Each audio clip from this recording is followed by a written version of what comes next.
Let me bring in Katherine Gypson here. Katherine, a very good evening to you. I know it's not evening where you are, of course. Let's talk a little bit about this inauguration. We've just seen the Vice President, Mike Pence, the outgoing Vice President, Mike Pence, walk into this inauguration. Of course, he does this all on his own. That's right. As we saw, President Trump has already left in Marine One, the helicopter. He's on his way to Florida. And the member of the outgoing administration who will be showing Biden through those inauguration festivities is Vice President Pence. And that's quite unusual in American history because usually there's this straight up transfer of presidential power from one former president to another. And of course, we're not seeing that, but it's anything but a normal presidential inauguration this time because, of course, there are no crowds on the National Mall either. So very, very different mood and tone here in Washington, D.C. with the pandemic, the security, and the differences in presidential power handover. Katherine, over the past week, since we saw the attack on the Capitol, there certainly has been a greater sense of Donald Trump becoming an outcast in terms of the administration of governance in general. He seems to have been pushed out, really. I wouldn't characterize it as being pushed out, but I think that you can't underestimate the power of that second impeachment vote that we saw just 1 week ago today. And of course, we know that the U.S. Senate will be holding an impeachment trial within the next few days. If he is convicted by Republicans, then he will, of course, not be able to hold federal office ever again. And we're already getting indications from the Republican Party that they are disavowing him, that they hold him responsible for the actions at the U.S. Capitol, and that they may indeed vote to convict. Joe Biden represents something for Americans. Try and encapsulate that for us as an international audience. What does he mean for America right now? For America right now, he represents a page turning. Here we are on January 20th, exactly 1 year since the very first coronavirus infection was found in the United States. 400,000 lives lost later, the economy in real trouble. All swaths of American life have been changed dramatically by this pandemic. And I think everyone is exhausted here, quite frankly, and is looking for some moment, some turning point that will allow us to move forward. And we're looking to Joe Biden as that moment, as that turning page, when he'll have to really tackle some really serious problems here in the United States. Of course, a part of, the reflections on him coming into office is that he seems to also be a safe pair of hands. And the fact that he has served as vice president under former US President Barack Obama, that will hold him in good stead, that he's not new to some of the issues that he might have to deal with. Absolutely. That's a great point because Biden really represents a change to a traditional politician. He was in the U.S. Senate for decades. He has relationships up on Capitol Hill. He knows how U.S. government works. He's going to be something more like the older presidents that we used to see, as opposed to President Trump, who, of course, worked very differently. He liked to communicate on Twitter.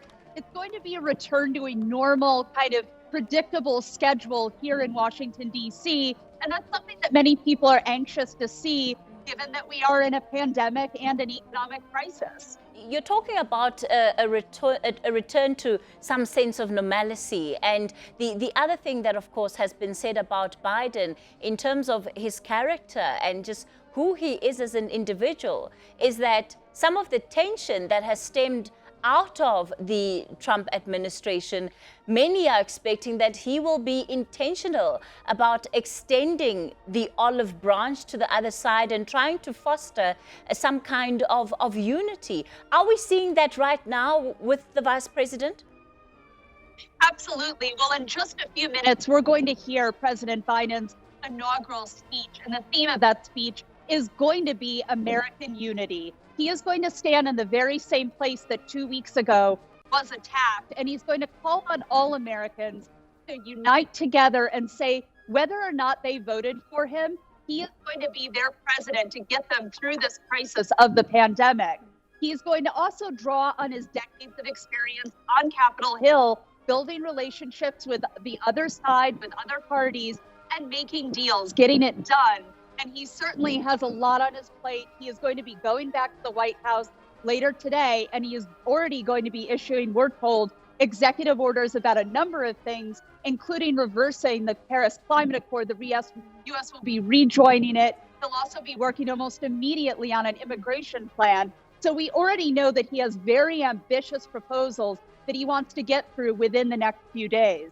Of course, some of these things, this call to unity could well be easier said than done, because when we look at the voting patterns of Americans, those in and of themselves have shown exactly how polarized American society has become. So what is it going to take to rise above the bipartisanship to achieve that level of unity?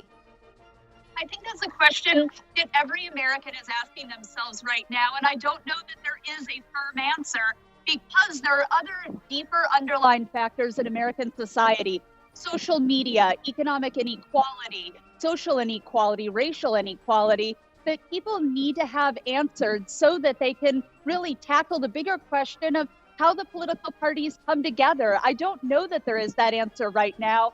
And Biden very much sees himself as a transitional figure. He's often said that, he's only caretaking for the Democratic Party before they move on to the next generation. And of course, the next generation is most likely represented in Vice President-elect Kamala Harris, who will be sworn in just a few moments. She is now looked to as possibly the future standard bearer of the Democratic Party, and will have to deal with those questions as she moves into power. There'll be a lot of expectation on Joe Biden in particular in how his administration is going to respond to the COVID-19 pandemic that is ravaging the world, and the U.S. has not been exempt from that. Let's talk about this recovery package that seems to have been stuck and, has not been given the green light yet. How much is going to be depending on him to actually pass that through? Well, I think you can actually be assured that will move through very quickly once Biden is in office, because of course he also has a key partner on Capitol Hill, in the sense that he has control, his party has control of both chambers of Congress. Don't underestimate the fact that Democrats have the U.S. Senate now, and that now he really will be able to work with partners on Capitol Hill and be able to get through, hopefully, what they want to get through is that $2,000 check to most Americans to help ease some of the economic burden of the coronavirus pandemic. Of course, Catherine, once this inauguration is done tonight, ordinary Americans still have to contend with the issues that they have been for not just the last 4 years, but, for the last decade, the last century, really. And those are issues of race. Those are issues of equity, as you've put it. That's when the real work is going to begin for this administration. That's right. They actually have to get going right away. As I was mentioning, they are not going to be waiting. They are going to be going to the White House later on and already working on some of those issues. And Biden has said that he wants to get some of this work done, not just in the traditional 100 first days of a U.S. president, but in the first 10 days.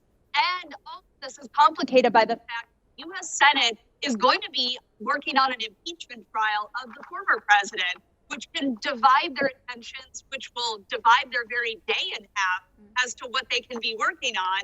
That will also draw some of the attention off as well. There is a lot that's going to be happening here in Washington just in the next week. All right. It sounds like he's going to have to hit the ground running, as you've heard from Katherine Gypson there already tonight, signing a number of executive orders. And these are going to include reversing some of the decisions that have been made around immigration.